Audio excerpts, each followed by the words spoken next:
Abonnez-vous et activez la cloche pour ne rien manquer de nos analyses géopolitiques exclusives, car ce qui se joue aujourd'hui déterminera l'avenir de cette région pour les décennies à venir. Nous sommes en novembre 2025 et une série d'événements sans précédent vient de bouleverser l'équilibre fragile du conflit israélo-palestinien. Tout commence il y a quelques semaines quand l'Arabie Saoudite annonce officiellement sa reconnaissance de l'État palestinien, marquant un tournant historique dans la diplomatie régionale. Cette décision survient dans un contexte où les accords d'Abraham semblaient avoir définitivement orienté la région vers une normalisation avec Israël. Mais Riyad justifie ce revirement par l'évolution de la situation sécuritaire et les pressions croissantes de sa population jeune. Le prince héritier Mohammed Ben Salman déclare publiquement que la stabilité régionale passe désormais par une solution équitable au conflit palestinien. Cette annonce provoque immédiatement des réactions s'enchaînent dans tout le Moyen-Orient. L'Égypte et la Jordanie renforcent leur soutien à l'initiative saoudienne, créant un front arabe unifié comme on n'en avait pas vu depuis des décennies. Les Émirats arabes unis et Bahreïn se retrouvent dans une position délicate, tiraillés entre leurs accords avec Israël et la pression régionale. Du côté israélien, le gouvernement de Benyamin Netanyahou dénonce une trahison et menace de réviser tous les accords de coopération avec l'Arabie Saoudite. Mais la véritable surprise vient de Washington où l'administration américaine adopte une position nuancée, appelant au dialogue plutôt qu'à l'escalade. Cette modération américaine s'explique par les nouveaux enjeux énergétiques et la nécessité de maintenir de bonnes relations avec l'Arabie Saoudite dans le contexte de la transition vers les énergies renouvelables. Parallèlement, la Chine saisit cette opportunité pour renforcer son influence au Moyen-Orient en proposant ce service de médiation. Pékin organise discrètement des rencontres entre représentants palestiniens et saoudiens, cherchant à se positionner comme alternative crédible aux États-Unis. L'Union européenne, de son côté, voit dans cette évolution une chance de relancer le processus de paix et annonce un plan d'investissement de 10 milliards d'euros pour les territoires palestiniens. Cette initiative européenne vise à créer les conditions économiques d'une paix durable, en s'inspirant du modèle du plan Marshall. Mais les choses se compliquent quand l'Iran décide d'exploiter cette nouvelle configuration géopolitique. Téhéran propose un pacte de non-agression avec l'Arabie Saoudite en échange d'un soutien coordonné à la cause palestinienne. Cette proposition iranienne sème le trouble dans les capitales occidentales qui craignent un rapprochement entre les deux puissances régionales rivales. Sur le terrain, la situation reste tendue avec des incidents sporadiques en Cisjordanie et à Gaza. Mais les leaders palestiniens appellent à la retenue pour ne pas compromettre cette fenêtre diplomatique. L'autorité palestinienne de Mahmoud Abbas se trouve renforcée par ce soutien arabe renouvelé et relance l'idée d'une candidature à l'adhésion pleine à l'ONU.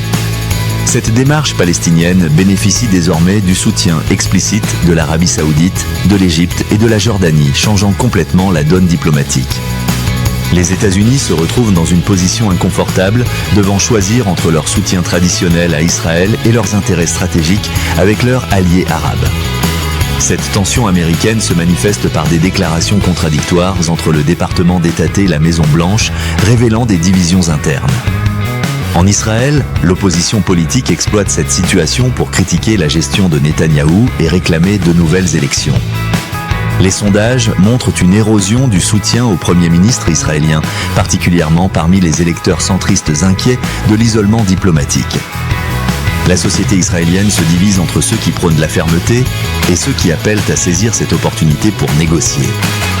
Du côté palestinien, cette évolution diplomatique redonne espoir à une population fatiguée par des décennies de conflits. Les manifestations de soutien se multiplient dans les territoires palestiniens, mais aussi dans les capitales arabes, créant une dynamique populaire inédite. Cette mobilisation populaire inquiète Israël qui craint une nouvelle intifada si les négociations n'aboutissent pas rapidement.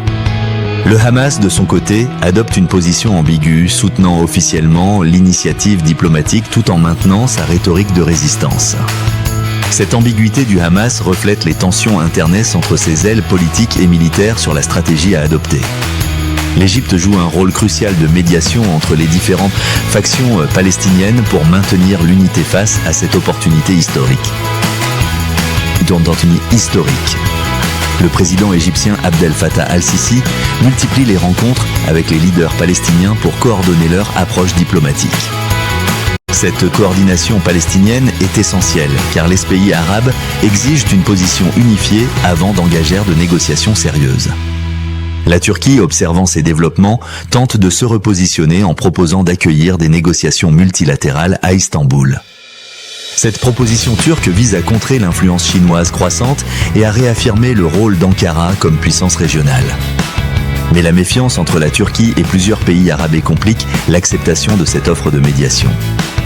Pendant ce temps, la Russie maintient une position d'observateur, préférant se concentrer sur ses propres défis géopolitiques. Moscou se contente d'appeler au respect du droit international tout en évitant de prendre parti dans cette nouvelle configuration. Cette retenue russe contraste avec l'activisme chinois et révèle les priorités géostratégiques différentes des deux puissances. Au niveau économique, les marchés financiers réagissent positivement à ces développements diplomatiques, espérant une stabilisation régionale. Les investisseurs anticipent déjà les opportunités des reconstructions et de développement que pourrait offrir une résolution du conflit. Cette perspective économique positive renforce la motivation des acteurs régionaux à poursuivre le processus diplomatique. Cependant, les défis restent immenses car les positions des fonds n'ont pas fondamentalement changé sur les questions cruciales. Le statut de Jérusalem, le droit au retour des réfugiés palestiniens et les frontières définitives demeurent deux sujets de désaccord profond. Ces questions épineuses nécessiteront des compromis douloureux de part et d'autre pour aboutir à un accord durable. La communauté internationale observe avec attention cette évolution, consciente que l'échec de cette initiative pourrait fermer la fenêtre diplomatique pour longtemps. Les prochaines semaines seront cruciales pour déterminer si cette dynamique diplomatique peut se transformer en négociations concrètes.